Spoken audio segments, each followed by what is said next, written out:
Hello all of you, welcome back to my channel. मैं आज आप लोगों के लिए लेकर आ चुकी हूँ एक कलेक्टिव रीडिंग जिसका टॉपिक रहने वाला है कि ईश्वर आपको क्या चेतावनी देना चाहते हैं, यानी परमात्मा, भगवान, डिवाइन, यूनिवर्स आपको किस चीज़ के लिए अवेयर करना चाहते हैं, हम ये जानेंगे। ये रीडिंग जनरल है, कलेक्टिव है। हो सकता है कि आपकी सिचुएशन के साथ एक्यूरेटली रेजोनेट करे, हो सकता है सिर्फ कुछ परसेंट करे। तो आप ओपन माइंडेड होकर सुनिएगा, ज़बरदस्ती अपने आप को रीडिंग में फिट इन मत कीजिएगा। ओके अगर आप इस वीडियो तक पहुंचे हैं तो डेफिनेटली इसमें आपके लिए कोई ना कोई मैसेज है, तभी आप इस वीडियो तक पहुंचे हैं। चलिए व्यूअर्स, देखते हैं यहाँ पे कि ईश्वर आपको क्या चेतावनी देना चाहते हैं आपके आगे आने वाले समय के लिए, किस चीज़ के लिए आपको अवेयर करना चाह रहे हैं, हम यहाँ पर ये जानेंगे। ओके चलिए देखते हैं। 8 of cups, Hierophant, so 5 of cups, well,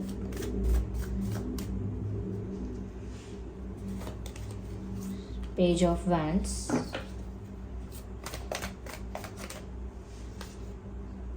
this card wants to come out, King of Pentacles. Interesting. Let me arrange these cards.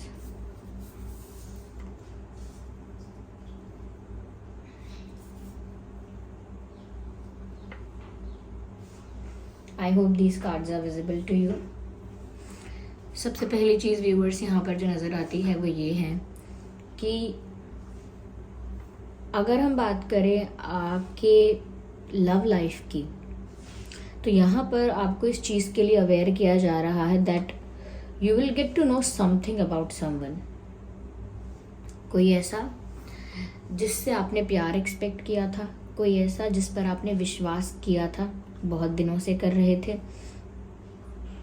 कोई ऐसा जो बहुत आपके करीब था, आपके दिल के बहुत करीब, और हो सकता है वो आपका पार्टनर है, आपका बहुत क्लोज फ्रेंड है, कोई बहुत करीबी रिश्तेदार है, कोई बहुत ऐसा जो बहुत करीब है आपके, वो आपका प्यार, आपका पार्टनर भी हो सकता है, बॉयफ्रेंड, गर्लफ्रेंड, हस्बैंड, वाइफ, और ये ऐसा भी हो सकता है। तो मुझे ऐसा लगता है कि ऐसे किसी कनेक्शन या ऐसे किसी पर्सन के बारे में जो आपसे बहुत ज़्यादा क्लोज है, उसके बारे में आपको कुछ ऐसा पता लग सकता है, कुछ ऐसी इन्फॉर्मेशन मिल सकती है, या ऐसा कुछ आपके सामने रिवील हो सकता है। You will get to know something जो आप इजीली डाइजेस्ट नहीं कर पाएंगे या करना ही नहीं चाहेंगे, और ऐसा हो सकता है कि उस चीज़ के लिए शायद आप प्रिपेयर भी नहीं हैं मेंटली, कि जब हम सोचते नहीं हैं कि ये इंसान बिट्रे करेगा, जब हम सोचते नहीं हैं कि ये इंसान झूठ बोलेगा, धोखा देगा या मैनिपुलेट करेगा, माइंड गेम्स खेलेगा, जब हम सोचते नहीं हैं, ऐसा एक्सपेक्ट भी नहीं कर रहे होते हैं, तब अगर ऐसा हो जाता है तो हम उस चीज़ के लिए प्रिपेयर नहीं होते हैं, उस इन्फॉर्मेशन को डाइजेस्ट नहीं कर पाते हैं, उस चीज़ को एक्सेप्ट नहीं कर पाते हैं कि ये हो गया है। तो यहाँ पर आपको इस चीज़ के लिए पहले से अवेयर किया जा रहा है।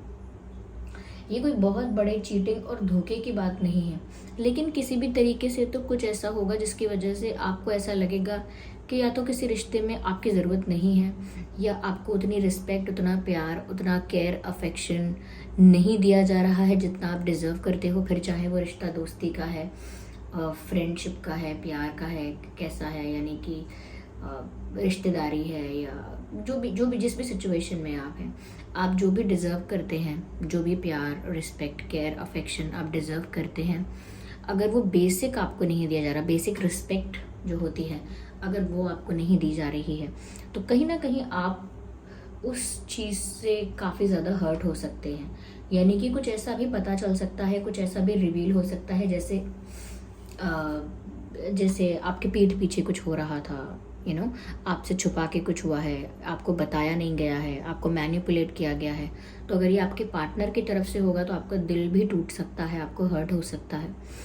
और ये भी हो सकता है कि ऑलरेडी आपको थोड़ा बहुत डाउट था कि कुछ तो गड़बड़ है, लेकिन जब आपको पता चलेगा कि हाँ सच में आपका डाउट सही था, तो आपका दिल भी टूट सकता है। कोई ऐसी न्यूज़, कुछ ऐसी बात रिवील हो सकती है जो कहीं ना कहीं आपको इस चीज़ का एहसास करवाएगी कि मेरे साथ इनजस्टिस हुआ है या अनफेयर हुआ है, क्योंकि मैंने तो अपना ऑनेस्ट 100% ट्रस्ट किया, मैं लॉयल रहा या रही, मैं डेडिकेटेड रहा या रही, मैंने सारे एफर्ट्स बहुत जेन्युइनली लिए हैं, क्योंकि मेरी फीलिंग्स बहुत जेन्युइन रही यहाँ पर। ओके, मेरी जो इमोशनल इन्वेस्टमेंट थी वो सच्ची थी, वो ट्रू थी, रियल थी। लेकिन जब आपको पता चलेगा कि सामने से आपके लिए वैसा ही आपको नहीं प्राप्त हो रहा है, या उसके ही कुछ अलग हो रहा है, छुपाया जा रहा है, या अ, किसी और पर्सन को भी एंटरटेन किया जा रहा है, या और भी ऑप्शंस को ओपन रखा जा रहा है, तो प्यार में इस वजह से आपका दिल भी थोड़ा टूट सकता है, हर्ट भी हो सकते हैं। या ये कोई ऐसा इंसान है जिसने आपको कमिटमेंट शायद ना नहीं दिया है, या ये दिल टूट सकता है थोड़ा किसी इन्फॉर्मेशन से, किसी न्यूज़ से। तो आप मेंटली प्रिपेयर रहिए। जो लोगों को ऑलरेडी डाउट था, आई थिंक वो लोग तो प्रिपेयर हैं ही, लेकिन ये कहीं ना कहीं आपकी एक न्यू जर्नी की शुरुआत है, बिकॉज आगे के जो कार्ड्स हैं वो कुछ और भी कहते हैं। But here we can see कि दिल टूटा हुआ है ऑलरेडी आपका, या टूटने वाला है, और आगे आने वाले समय में आपको चीज़ों से डिटैच होने के लिए प्रिपेयर रहना होगा। ये चीज़ें कैसी भी हो सकती हैं, आपका जॉब, आपकी फैमिली, आपका प्यार, कहीं किसी से दूर जाना पड़ सकता है, कहीं कोई ऐसी चीज़ है जो आपसे आप लूज़ कर सकते हैं, या या ऐसा है कि खुद आपको उन चीज़ों से या उन लोगों से दूर जाना पड़े, जैसे जॉब के लिए इंसान कहीं दूर चला जाता है, या अपनी कुछ रिस्पॉन्सिबिलिटीज़ ऐसी होती हैं जिसकी वजह से दूर जाता है, पढ़ाई, बिजनेस, जॉब, करियर, या तो ये भी चीज़ें हो सकती हैं जो आपको कहीं ना कहीं थोड़ा दूरियां आएंगी आपकी लाइफ में। लेकिन ज़्यादातर ऐसा ही लगता है जैसे कोई ऐसा जिस पर आप काफ़ी प्यार कर रहे थे, भरोसा कर रहे थे, ऐसा इंसान आपको कुछ इस तरह से शॉक्ड कर देगा कि आप उसके बाद उस इंसान की तरफ जाना ही नहीं चाहेंगे, या उस रिश्ते पर दोबारा विश्वास नहीं करना चाहेंगे, and you will move away. आप अपना ही एक अलग रास्ता चुन लेंगे, मूव ऑन करने वाले हैं। क्योंकि जब आपको ऐसा फील होगा कि आप इस सिचुएशन में पूरी तरह अनवांटेड थे, या अनवांटेड हैं, आपकी प्रेजेंस की वैल्यू ही नहीं है, ज़रूरत ही नहीं है, या थी ही नहीं, तो आपको बहुत डिसरिस्पेक्टेड भी फील होगा, and you will move away, you will go, या you will do move on. Okay, आप उस जगह से ही अपने आप को हटा लेंगे। You will part your ways, अपना अलग रास्ता बना लेंगे, अलग रास्ता ढूंढ लेंगे, एंड यू विल गो। क्योंकि ऐसा लगता है कि जहाँ पर आपको वो बेसिक चीज़ें जो आप डिज़र्व करते हो वो नहीं मिलेंगी, तो आप उस रिश्ते से, उस सिचुएशन से बाहर आएंगे। अब वो प्यार है या कोई और परिस्थिति जहाँ से आपको जाना पड़ेगा दूर, तो आप जाएंगे। ये दूसरी तरह से भी मैंने आपको बताया कि ऐसा भी हो सकता है कि आगे जाकर आपको काफ़ी चीज़ों से डिटैच होना पड़े। जैसे कई लोग अपने फ़ोन से बहुत ज़्यादा ऑब्सेस्ड होते हैं, एडिक्टेड होते हैं, तो फ़ोन के बिना एक दिन नहीं चलता। हो सकता है फ़ोन भी ख़राब, छोटी मोटी चीज़ें भी हो सकती हैं, बड़ी चीज़ें भी हो सकती हैं, लेकिन हाँ, आपको थोड़ा डिटैचमेंट आपको सीखने को भी मिलेगा, और आप खुद भी उसे अपनी लाइफ में अप्लाई करोगे कि ठीक है, मुझे ऐसे भी रहना सीखना होगा, ये चीज़ भी मुझे आनी चाहिए।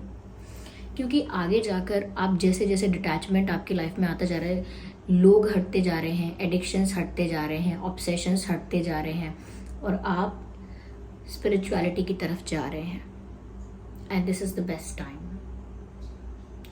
ये अगर हम प्लैनेट्स के अकॉर्डिंग भी देखें, आगे इतना कुछ होने वाला है, क्या क्या हो रहा है वर्ल्ड वाइड भी देखें, और जोग्राफिकली क्लाइमेट चेंज को भी देखें, एनवायरमेंटल चेंजेस को भी देखें, सबको पता है क्या हो रहा है।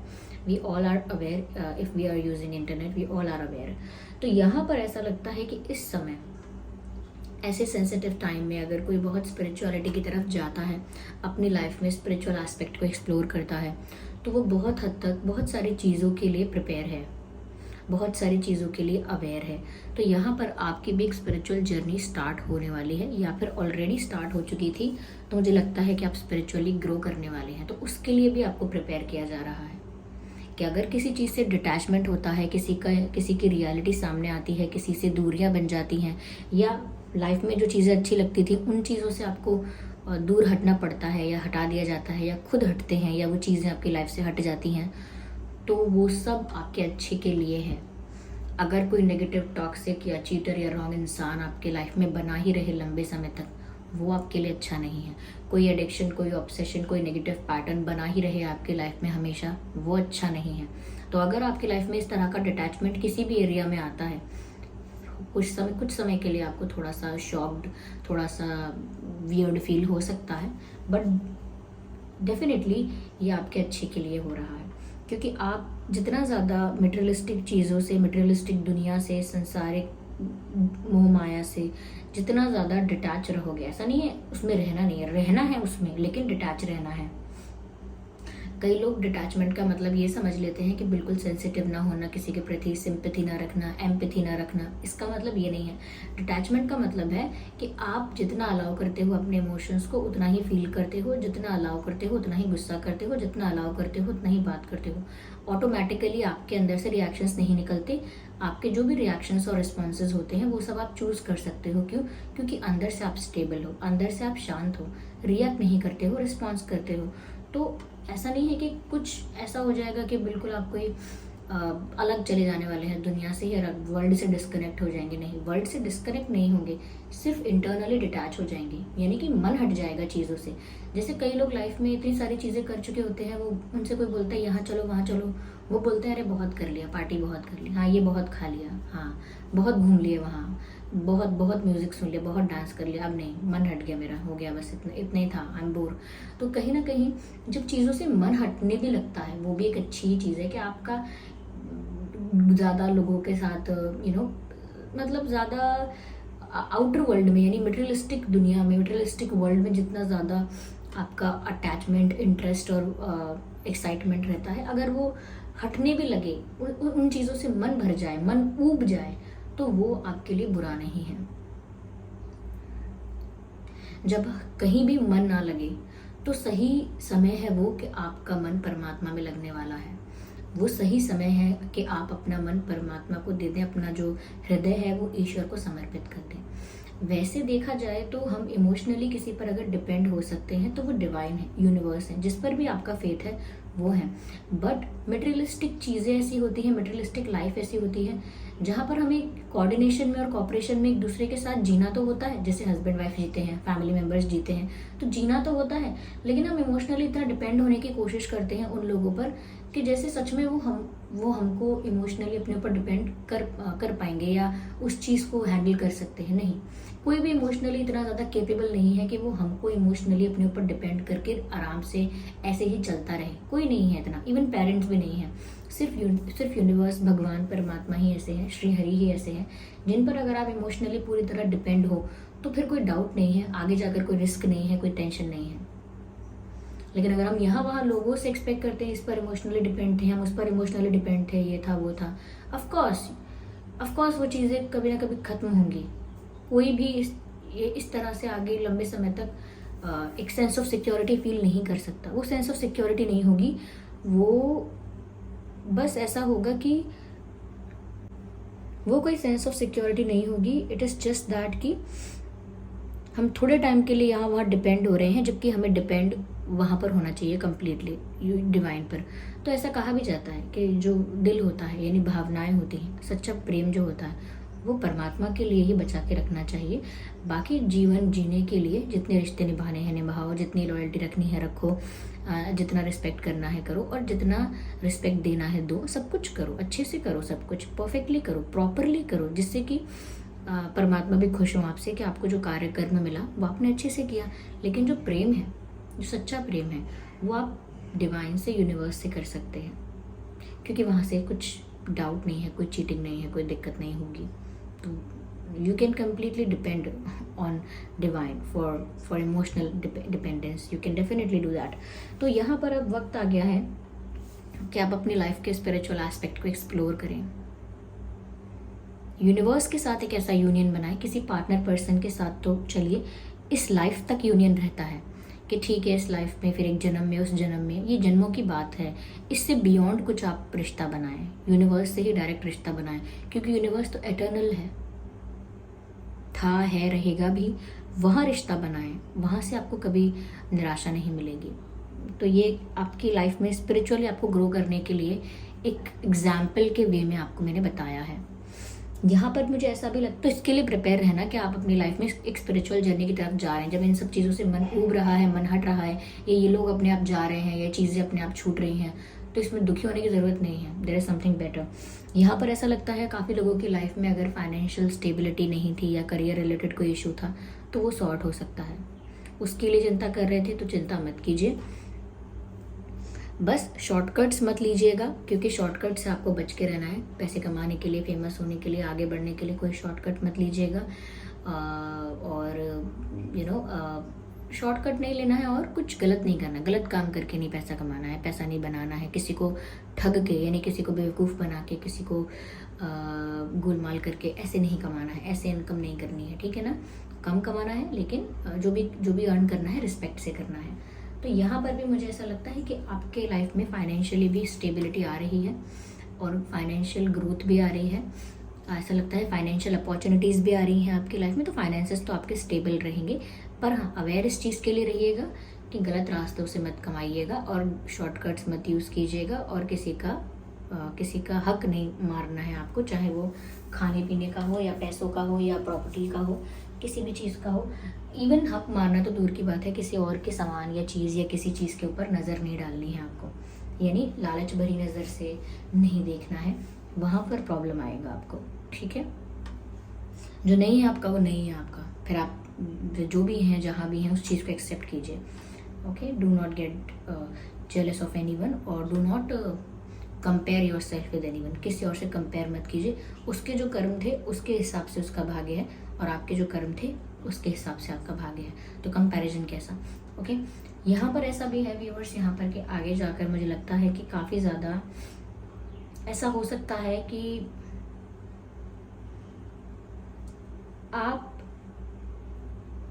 आपको ऐसा देखने को मिल सकता है कि जैसे एक फ्रेश एनर्जी आपके अंदर आ रही है, एक न्यू वाइब्रेंट एनर्जी आपको फील होगी। ऐसा इसीलिए हो सकता है क्योंकि आपकी लाइफ का ऐसा चैप्टर ओपन होने वाला है जो आपको एक रीबर्थ का एक्सपीरियंस देगा, यानी कि नए जन्म का। आपको ऐसा लगेगा कि जैसे अभी तो आप जन्मे हैं, यानी बहुत नयापन होगा आपके जीवन में, एक रिफ्रेशनेस होगी, न्यूनेस होगी, और मैं कहूँ एक न्यू बिगिनिंग होगी, या that's the word, new beginning होगी। You will feel like a child. Energy बहुत वाइब्रेंट और लाइट होने वाली है आपकी because of this spiritual transformation. इस वजह से ही एनर्जी लाइट होती है। जब सारे बंधन कटने लगते हैं, छूटने लगते हैं, तो उसके बाद बर्डन रिलीज हो जाता है। अब इतने सारे लोगों के साथ कार्मिक कनेक्शन था, इतने सारे लोगों के साथ हमारे कर्म बंधे हुए थे, माता पिता, परिवार, भाई बहन या और भी चीज़ें हैं। जब धीरे धीरे वहाँ से आपका क्या कहते हैं उसे, डिटैचमेंट आपके अंदर अपने आप आता है। ऐसा नहीं है कि कोई आपको सिखाएगा फिर आप डिटैच होंगे 2 दिन में, नहीं, वो धीरे धीरे आपके अंदर आ जाता है। तो उसके बाद आपको फील होता है कि ये तो कुछ नई ही लाइफ हो गई मेरी, क्योंकि वो सारा कार्मिक जो है वो रिलीज़ हो जाता है, सारा बर्डन जो है वो रिलीज़ होता है और एक नया चैप्टर ओपन होता है। बस आप उस नए चैप्टर के लिए तैयार रहिए, क्योंकि कुछ भी एंड होना या कुछ भी ख़त्म होना किसी चीज़ का अंत नहीं है। There is always a new beginning to every end. Okay, हर अंत की एक नई शुरुआत है। चाहे प्यार में आपको बिट्रेयल मिले या धोखा मिले या किसी के बारे में कुछ ऐसा पता चले जिससे आपका दिल टूटे, तो वो सब चीज़ें आपको डिटैच करने के लिए ही हो रही हैं। परमात्मा, ऐसा हो सकता है कि डिवाइन आपसे सबसे ज़्यादा प्यार करते हैं। हाँ, शायद वो चाहते हो कि आपका अटेंशन उन्हें मिले, किसी और को नहीं। तो ये तो मैंने एक उसमें कही है, स्नेह में, प्रेम में बात कही है कि आपको अगर ऐसे बंधनों से मुक्त करके परमात्मा अपनी तरफ आपका अटेंशन चाह रहे हैं, तो डेफिनेटली वही आपसे ज़्यादा प्यार करते हैं। ओके, तो प्रिपेयर रहिए पॉजिटिव चेंजेस के लिए भी, नेगेटिव चेंजेस के लिए भी। नेगेटिव चेंजेस नहीं, बस कुछ अगर आपको ऐसा लगता है कि आपको हर्ट हो रहा है उस बात से, तो इस बात के लिए थोड़ा सा प्रिपेयर रहिए, नॉट द नेगेटिव चेंजेस। लेकिन क्या इंप्रूवमेंट आ रहा है, क्या पॉजिटिव चेंजेस आ रहे हैं, उसके लिए प्रिपेयर रहिए। डूज एंड डोंट्स को ध्यान रखिएगा। कुछ अगर ऐसा होता है तो मन को विचलित मत होने दीजिएगा। पैसों की बात रही तो शॉर्टकट नहीं करना है, किसी का फ्रॉड नहीं करना है, किसी का हक नहीं लेना है, और क्या कहते हैं, और साथ ही साथ आपको किसी को कर्ज नहीं करना है, किसी के लिए ग्रजेस नहीं रखने हैं, क्योंकि अभी अभी आपका कार्मिक सेटल हो रहा है। दोबारा अगर आप किसी को कर्ज करेंगे, किसी के लिए बुरा सोचेंगे, किसी के बारे में निंदा करेंगे तो फिर वो कार्मिक फिर से बन जाएगा। तो इसीलिए सब कुछ रिलीज होता है तो होने दीजिए, जो जाता है जाने दीजिए, कोई ग्रजेस मत रखिए। जब हम ग्रजेस रखते हैं तो फिर कभी फिर हम भी किसी रूप में आके उस आत्मा से वो कर लेते हैं सेटल, तो वो नहीं चाहिए। क्लियर ही रहने दीजिए, account settle, no more credits and debits, it's all clear. ठीक है, तो ये है। आई होप ये रीडिंग आपके लिए हेल्पफुल रही और आपको समझ में आई है कि ये पूरी तरह से आपके हित में ही है। ये जो भी डिवाइन आपको गाइड कर रहे हैं यहाँ पे, वो आपके लिए ही आपको अवेयर और प्रिपेयर कर रहे हैं, जिससे कि आप एक दूसरे फेज में एंटर कर पाएँ ईजीली। क्योंकि झटके तो देखिए बहुत लोगों की लाइफ में ऐसे लगते हैं, और अपने आप चाहे या ना चाहे उनको ट्रांसफॉर्म होना पड़ता है एक नए फेज़ में, एक न्यू लाइफ में ट्रांसफॉर्म होना ही पड़ता है। लेकिन यहाँ पर आप तक ये मैसेज पहुँचा है कि प्रिपेयर रहिए इस ट्रांसफॉर्मेशन के लिए, तो क्योंकि यहाँ पर डिवाइन स्पिरिट्स आपको केयर करते हैं, आपको प्रोटेक्ट करते हैं, वो आपको उस झटके से भी गुजरते हुए नहीं देखना चाहते। So there is so much love for you from divine. मुझे नहीं पता यहाँ पृथ्वी पर कितने लोग आपको प्यार कर रहे हैं, नहीं कर रहे हैं, लेकिन परमात्मा तो बहुत करते होंगे, तभी आपकी इतनी केयर करते हैं। या तो all gratitude to Shri Hari. चलिए व्यूवर्स, ये थी रीडिंग। आई होप ये रीडिंग आपके लिए हेल्पफुल रही है, रिलेटेबल रही है। अगर इस रीडिंग ने आपको थोड़ा बहुत भी गाइड किया है तो वीडियो को लाइक करें, कमेंट करके बताएं कितने % आपकी सिचुएशन से रिलेट करती है, कितना आपको गाइड करती है, बताइए ज़रूर। और सब्सक्राइब कीजिए ड्रीम टैरो चैनल को और बन जाइए ड्रीम टैरो फैमिली का हिस्सा। चलिए फिर मिलते हैं अगली रीडिंग में, तब तक के लिए bye bye family, take care.